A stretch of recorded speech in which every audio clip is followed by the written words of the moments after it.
Om Namo Bhagavate Vasudevaya. Om Namo Bhagavate Vasudevaya. Om Namo Bhagavate Vasudevaya. Canto 1, capítulo 11. A entrada do Senhor Krishna em Devaraka. Verso 32. O êxtase insuperável era tão forte que as rainhas que eram recatadas, primeiramente abraçaram o Senhor no âmago mais recôndito de seus corações. Então, elas o abraçaram visualmente, após o que enviaram seus filhos para o abraçar, que é o mesmo que o abraçar pessoalmente. Porém, o líder que entre os burgos embora tentasse refrear seus sentimentos, ele inadvertidamente derramaram lágrimas. Verso 33. Embora o Senhor Krishna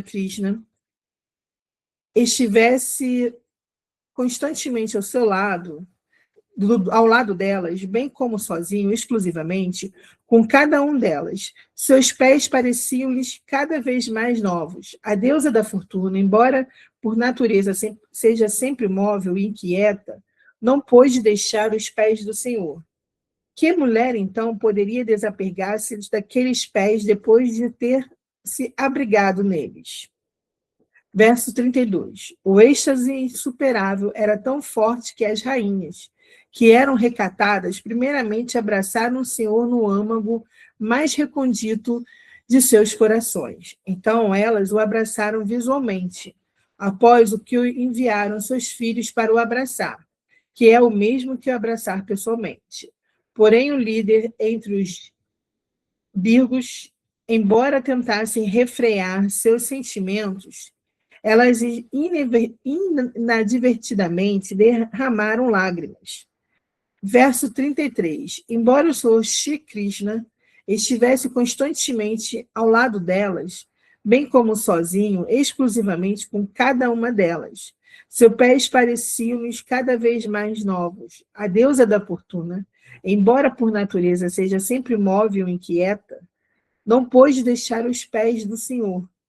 Que mulher, então, poderia desapegar-se daqueles pés depois de ter se abrigado neles? Obrigado, Gabriela. Bom dia a todas, a todos. Namastê, Hare Krishna. Obrigado, Swamini, pelo maravilhoso sadhana. Obrigado, Gabriela. Então, eu vou fazer uma pequena dissertação desses versos, fazer reverências aos mestres. Om Agyana Timirandasya Gyananjana Shalakaya Chaksurunmilita Miyana Tasmai Shri Gurave Namaha. Eu vou ler primeiro o sânscrito. Canto 1, capítulo 11, a entrada do Senhor Krishna em Dwarka. DV é Dwarka. Verso 32. Tam Atmajar Drishtibir Antaratmana Duranta Bhava Parire Bire Patim Nidodamapyashravat Ambune Trayor Vila Jatnam Brigu Varya Vaiklavat. Verso 32. Tamatmajar Drishtibir Antaratmana Duranta Bhava Parire Bire Patim Nidodamapyashravat Ambune Trayor Vila Jantam Varya. Oh, perdão, me desculpem. Verso 33. Yadyapyaso Pashvagato Raho Gatas Tathapi Tasyangri Yugam Navam Pade Padeka Vidameta Tat Padak Chalapiya Krishna Jahati Karichit.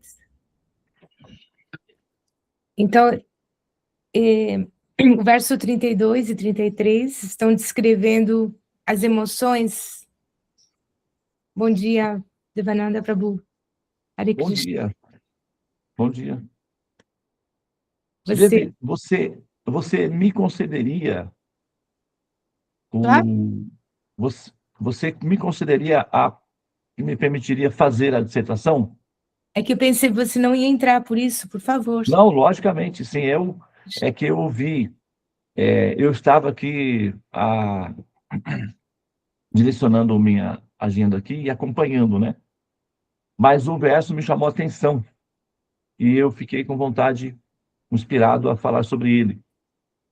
Claro, por favor. Você me permite? Não precisa perguntar? Eu pergunto. Obrigado, querida, muito obrigado, tá? Desculpe essa interferência assim abrupta. Eu sei que você se organizou, você se preparou, né, para fazer a dissertação, mas me chamou a atenção um ponto importante do verso que eu gostaria de fazer assim, de dar essa contribuição aí, tá bom? Muito bem.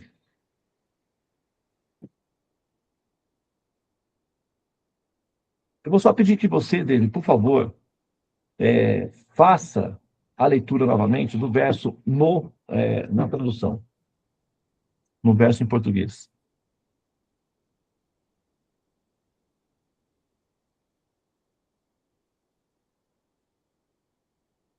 Está fechado seu microfone. Perdão. Eu vou por aqui um segundo. Canto 1, capítulo 11, a entrada de Krishna em Dwarka.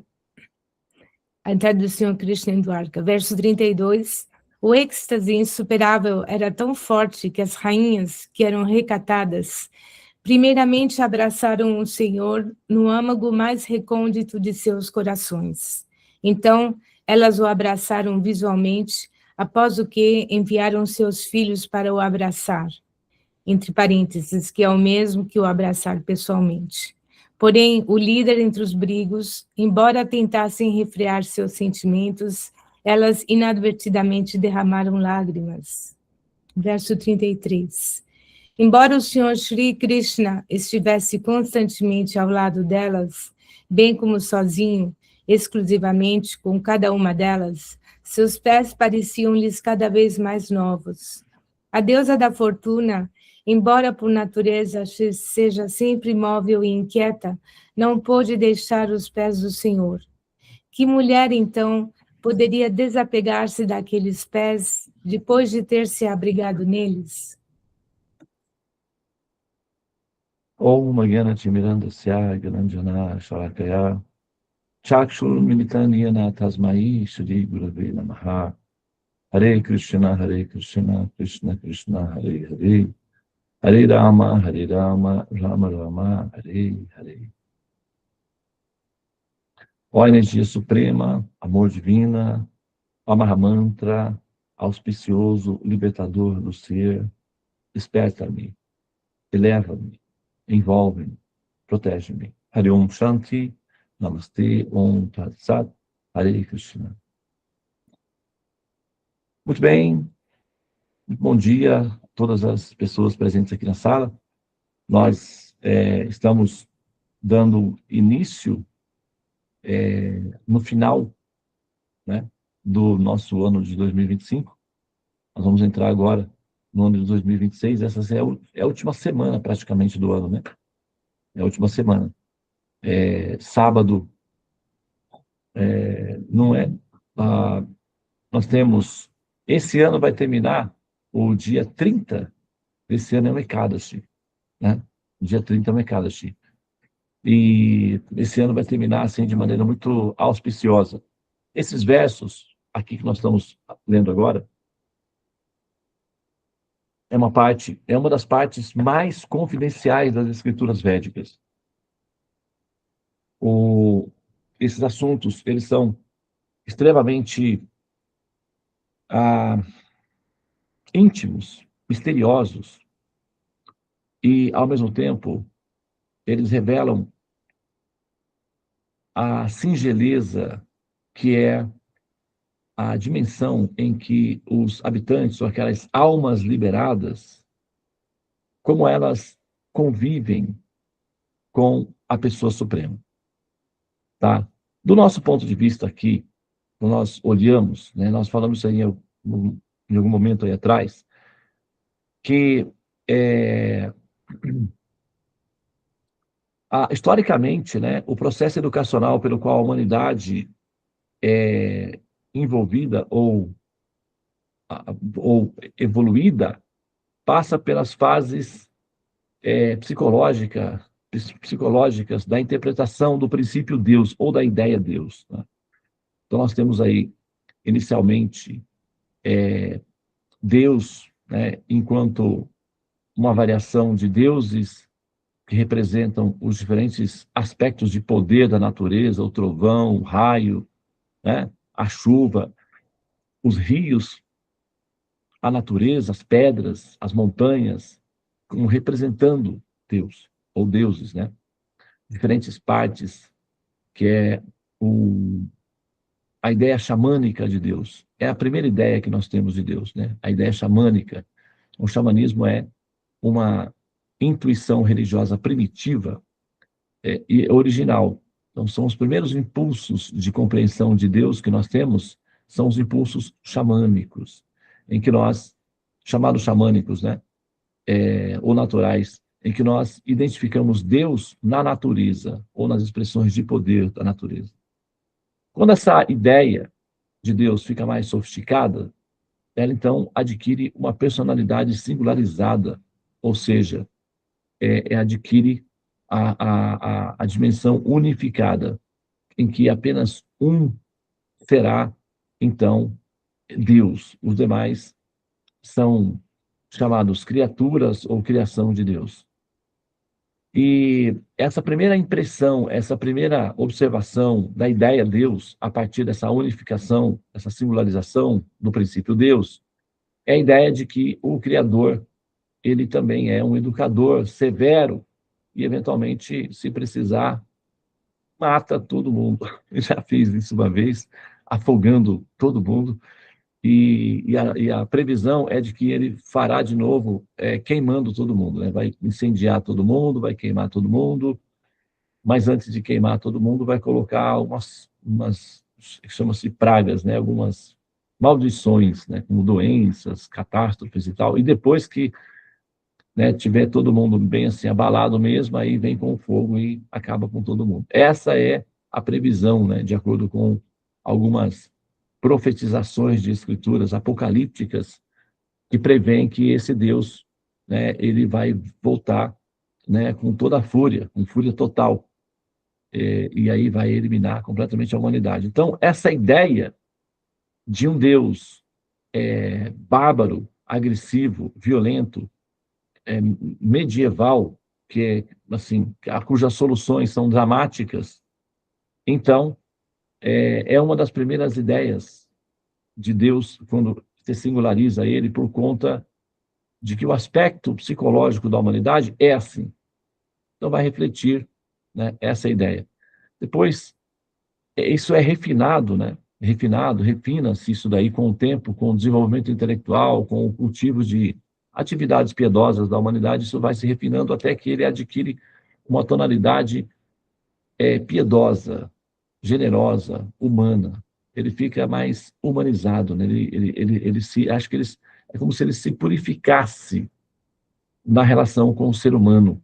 É como se ele se melhorasse, enquanto Deus, né, a observar o comportamento humano ou a sentir compaixão pela humanidade, talvez, então, ele transcende, ele evolui, né? Às vezes se diz que Deus nunca muda, né, de uma ideia violenta para uma ideia pacifista, generosa, amorosa, compassiva, inclusivista, maternal, né? O Deus que é a ideia do Pai, né? O Pai gentil, o Pai que olha, o Pai que acolhe, o Pai que cuida, o Pai celestial. Então, esse Deus, que é o Pai celestial, ele é uma ideia recente, como nós falamos na última aula, né? É um fenômeno moderno. Ele tem apenas 2.000 anos de interação com a humanidade. Na humanidade, só para a gente ter uma referência, o sistema egípcio durou pelo menos 5.000 anos antes que Jesus aparecesse, né? E ele funcionava. As ideias de Deus existiam no Egito antes que Jesus aparecesse na Terra, e funcionou muito bem durante 5.000 anos. Outras sociedades também tiveram, né, suas relações com Deus e funcionou muito bem. E as ideias eram outras. Então, a ideia de Deus enquanto Pai é uma ideia moderna, uma ideia recente, é uma ideia reformada, é uma uma introdução nova que foi feita pelo profeta, né? Pelo nosso mestre Jesus. Foi ele que introduziu esse conceito novo, foi ele que abriu essa perspectiva. Então, a humanidade acolheu. Por que ela acolheu? Por que ela conseguiu acolher essa perspectiva? Porque ela estava pronta. É dito que o mestre, quando o discípulo está pronto, o mestre aparece. Então, ela estava mais ou menos pronta, né? Porque quando Jesus apareceu com essas ideias, esse foi exatamente o motivo pelo qual, não é? Ele foi, assim, ele foi sacrificado, né? Porque as pessoas tiveram dificuldade de entender ele como filho de Deus. Até então, ninguém era filho de Deus, todos eram criaturas. E, de repente, ele aparece com a teoria de que eu sou filho de Deus. Isso pareceu pedante, arrogante, pretensioso e desautorizado. Então, por conta disso, ele foi oferecido em sacrifício, né, em holocausto. E veio né, assim, a óbito na crucificação, né, que foi na condenação final. Agora, então, revisando, né, esse processo histórico, olhando aqui para esse verso, olha, prestem atenção nas descrições, no estado emocional, no estado psicológico dessas pessoas, dessas rainhas, né? Elas ficam extremamente emocionadas, e na cultura védica, os homens e as mulheres eles costumam não se abraçarem. Aqui no Ocidente, nós temos esse hábito, é um hábito bem, assim, agradável, né? Nós gostamos de fazer isso, é algo que, assim, nos purifica, nos alegra, né? Trocar sinergia, abraçar as pessoas que nós amamos. Na cultura védica não tem esse hábito, principalmente em público, né? Em público, assim. Então, tem algumas formas de abraçar são sugeridas, né? Como alternativa. Uma, por exemplo, mandar o filho abraçar, né? Se o marido manda o filho abraçar, ele está abraçando a mulher e vice-versa. Ou então pôr uma guirlanda. No casamento, por exemplo, uma guirlanda de flores. No casamento, por exemplo, o noivo coloca uma guirlanda de flores na noiva e a noiva coloca uma guirlanda de flores no noivo. Isso significa um abraço, né? Nos templos, as malinis, que são as floristas, fazem guirlandas de flores e colocam nas deidades no templo. E fazer uma guirlanda e colocar uma guirlanda na deidade é dar um abraço na pessoa, diretamente, através da guirlanda. Então, é um abraço. Então, quando você vai a um templo e você recebe uma guirlanda de presente, essa guirlanda significa que a pessoa, a deidade, está te dando um abraço. Isso é um abraço, é uma forma de abraçar. Então, aqui, as rainhas, né, ficam emocionadas e enviam seus filhos para que o abraçassem, mas elas, assim, com os olhares, com os gestos, estavam ansiosas para poder abraçar pessoalmente, né, seu esposo querido. Ali no público, elas se contiveram o melhor que puderam, né? Choraram, eventualmente algumas delas choravam, né, de emoção, de felicidade, de êxtase. Então, você, né, dá para imaginar a ebulição emocional que essas rainhas sentiam naquele momento, o estado de êxtase, de profundidade, de prazer espiritual, Ananda, que estavam sentindo ao ver o seu marido, né? E toda a opulência que envolvia isso, a beleza dele, a juventude, a beleza, a gentileza, o bom humor, né? A opulência, sabe, a respeitabilidade pública, enfim, ele era todo atrativo e essas rainhas se sentiam extremamente afortunadas, né? Ah, agora, embora o Senhor Sri Krishna, no segundo verso, né, estivesse constantemente ao lado delas, bem como sozinho exclusivamente, com cada uma delas, seus pés pareciam-lhes cada vez mais novos. A expressão pés, né, os pés de lótus, os pés adoráveis, é uma referência em relação a ternura que as pessoas sentem por Krishna. Os pés é a parte, digamos, inferior do corpo. É a parte que nós, assim, não damos muita atenção, né? Mas, para as pessoas que amam Krishna, a parte mais frágil de Krishna é a parte que elas acolhem no coração. Porque amor, o que amor é? Amor é compaixão. Você não consegue amar ninguém sem compaixão. Amor praticamente é compaixão, tá? Agora, quando existe romantismo, é compaixão misturado com romantismo. Mas todo amor, toda base é compaixão. Então, essas rainhas, essas esposas, ao sentirem amor por Krishna, como seus maridos, era compaixão, a base é compaixão. Então, a parte mais frágil, que são os pés, são a parte menos importante, entre aspas, que são os pés, é a parte que elas acolhem no coração, como objeto adorável. Isso é referência desse sentimento de compaixão que elas sentem, que é a base do amor, é a compaixão. Então, elas amam tanto quanto, inicialmente, como um filho. Toda mulher, né, acho que olha para o marido e o vê como um filho, né, como uma criança que tem que ser cuidada. Acho que é muito natural da esposa pensar isso do marido, né? Então, essa base de amor, ela existe. E por conta disso, os pés são um objeto adorável é um tipo de conceito bastante comum na cultura védica para bhaktas ou para os devotos. Os devotos pensam nos pés de lótus do Senhor Supremo, né? É a parte mais, assim, menos importante no corpo, digamos, menos relevante, né?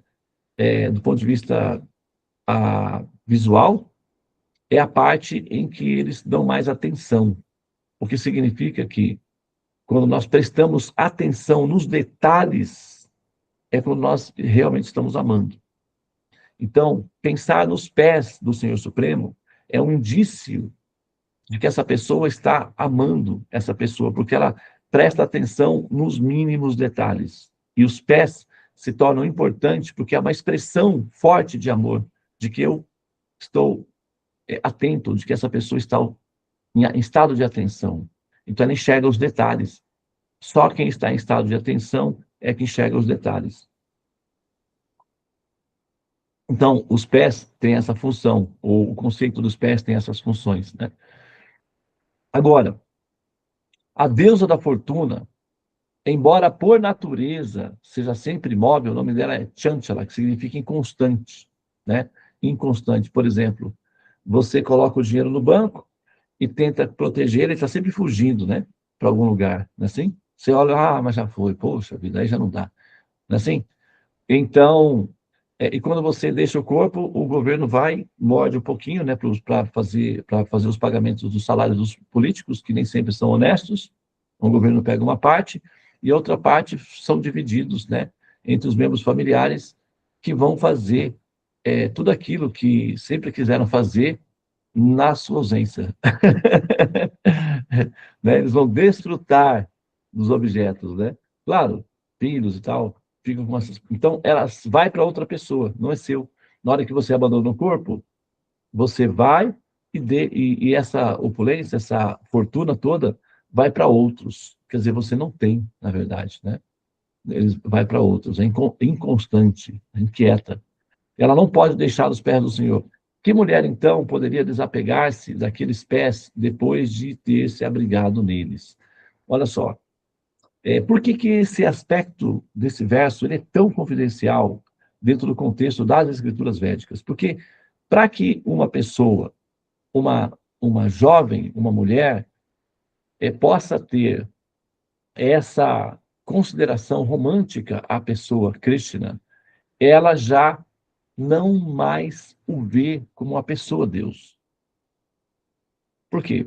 Se essa mulher ela o vê como pessoa Deus, ela não vai ter esses sentimentos românticos. Ela vai ter sentimento de adoração, que é o que nós fazemos. Quando nós temos nosso pai, as meninas, as mulheres, pelos seus pais, têm amor, compaixão, ou adoração, veneração, né? Não existe romantismo entre pai e filha. Não é natural, é uma coisa esdrúxula, né? Assim, inclusive, não é aceitável. É algo desaprovado. Então, não existe relacionamento romântico entre filha e pai. Não existe relacionamento romântico entre a criatura de Deus e Deus. O que existe é adoração a Deus. E pelo pai existe amor, né, compaixão e tal, etc. Então, essas pessoas, essas almas liberadas, que são esposas de Krishna, são almas que, depois de muitas vidas, elas passaram por muitas vidas, fazendo todos os seus processos de piedade, peregrinações, evoluções e tal, e após muito esforço de muitas vidas, elas conseguiram serem alocadas, ou elas conseguiram uma vaga nas posições de rainhas. Só que quando elas assumem, né, vamos colocar aqui um exemplo aqui, já estou concluindo a minha fala, ó, então vamos imaginar que essa aqui é a personagem anterior de uma dessas almas, e essa daqui é a personagem posterior, tá? Então, quando ela sai dessa forma e entra nessa forma, que é a forma da rainha, o conceito de realidade desse ser é alterado. E esse ser passa a não mais visualizar Deus. Ela passa a não mais enxergar a pessoa Deus como Deus. Ou seja, ela simplesmente não consegue ver Deus como Deus. Ela transcende essa visão de adoração para poder amar. Porque essa adoração ou essa relação paternal é um obstáculo para um relacionamento afetivo íntimo como esse. Como disse, né, filha não tem romantismo com o pai, nem tampouco uma criatura tem romantismo com Deus. Uma filha tem amor maternal, familiar por um pai. E uma alma tem a adoração como criatura pelo seu Criador. Então, essas duas relações com a pessoa suprema são obstáculos para relações posteriores a essa, como, por exemplo, relação de amizade íntima, relação de maternidade ou fraternidade, ou pai e mãe, e relação romântica, como é o caso dessas rainhas, chama-se Madhurya Rasa, ou sabores de amor romântico, que são vividos com a pessoa suprema. Só que para que essa experiência se dê em um ser, uma alma liberada, essa alma liberada, ela deverá transcender as ideias de Deus enquanto Pai, de Deus enquanto Criador. Somente quando elas transcendem essas ideias, esses conceitos, é que elas conseguem imergir ou fazer a imersão na substância do Ananda, que é do amor romântico pela pessoa suprema. Nós, do lado de fora, descrevemos ele como uma pessoa suprema. Sabemos que ele é a pessoa suprema. Oramos a ele como pessoa suprema. Rezamos a ele como Deus supremo. Adoramos ele como a suprema personalidade de Deus. Glorificamos ele como o Senhor Supremo, do lado de fora. Agora, essas pessoas, do lado de dentro, não veem assim, não enxergam assim. Se elas enxergassem assim, não conseguiriam sentir essas emoções, essa intimidade. O verso está dizendo, olha, embora o Senhor Krishna estivesse constantemente ao lado delas, bem como sozinho, com elas, né? E como casal que eram, cada rainha dessa tinha 10 filhos com Krishna. 5 menininhas, 5 menininhos. Para você ter 10 filhos, você tem que ter uma vida sexual, uma vida íntima bastante ativa. Senão, como é que faz, né? Então, o relacionamento dessas rainhas com Krishna era um relacionamento pessoal, em que envolvia intercâmbios amorosos naturais, íntimos, Como imaginar uma coisa dessa, hein? Né? Sai muito fora, né, do contexto em que a nossa cabecinha está formatada. Eu sei que é difícil, mas pelo menos, como possibilidade, você tem que entender que isso é possível. Talvez não seja possível para você, porque você está, né, assim, formatada de um jeito. E essa formatação é bastante rígida, em que você só pode vê-lo como pai ou como Deus criador. Então você está dentro desse contexto, e aí você está, e aí que você está, e aí que você fica. Como é que fala, né? Ele fala, daqui eu não saio, daqui ninguém me tira. Tem um ditado que fala isso, né? Daqui eu não saio, daqui ninguém me tira. Né? Tá barril. Lá na Bahia eles falam isso daí. Tá barril. Não é? Toda a senhora que está na sala, lá na Bahia eles falam, não sei se ainda existe esse ditado, né? Chega não, pô, eu trabalhava muitos anos, trabalhei muitos anos dentro de ônibus em Salvador. E aí, às vezes, tinha aqueles problemas, sai do lugar, deixa para outra pessoa. Aí eu, tá barril, daqui eu não saio, daqui ninguém me tira. Então, essa situação desse condicionamento educacional, histórico, no qual você está envolvida, assim, vai te levar para essa direção. Daqui eu não saio, daqui ninguém me tira.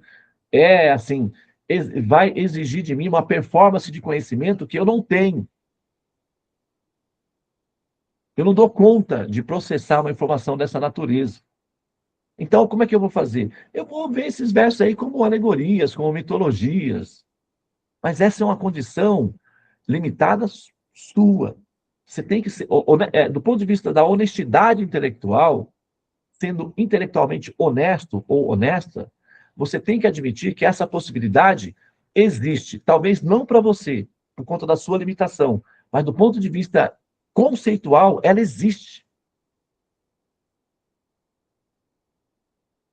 E está descrita numa escritura autorizada. Então, ou você tem mais autoridade que essa escritura para dizer que não pode, ou essa escritura tem mais autoridade que você para dizer que pode. Aí você tem que decidir qual é a sua posição. A minha, por uma questão de bom senso, já está definida. Mas cada um tem a sua, de acordo com a sua capacidade de definir realidades, de perceber, de entender as coisas.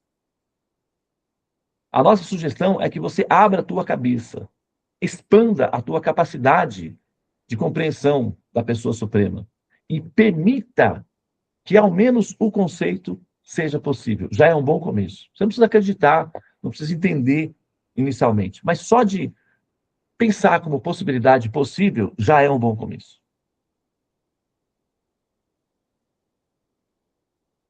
Ok? Muito bem. Então, vou pausar aqui, tá? Muito obrigado, David, pela... É engraçado, né, que eu, como na escola, né? Aqui tem algumas professoras aqui, e na escola, o, a diretora chega na sala de aula, a professora está dando aula. Na sala de aula, a professora tem autoridade, tipo, não absoluta, mas autoridade predominante. A diretora da escola tem autoridade sobre todas as professoras, mas na sala de aula, a professora tem autoridade. A diretora, quando chega na sala de aula, ela tem que pedir permissão para a professora para poder entrar. Se a professora não der, a diretora não entra, legalmente falando. E daí a diretora tem que pedir a permissão da professora para poder se dirigir aos alunos. Se a professora não der, a diretora tem que sair. Tem que sair. Legalmente falando.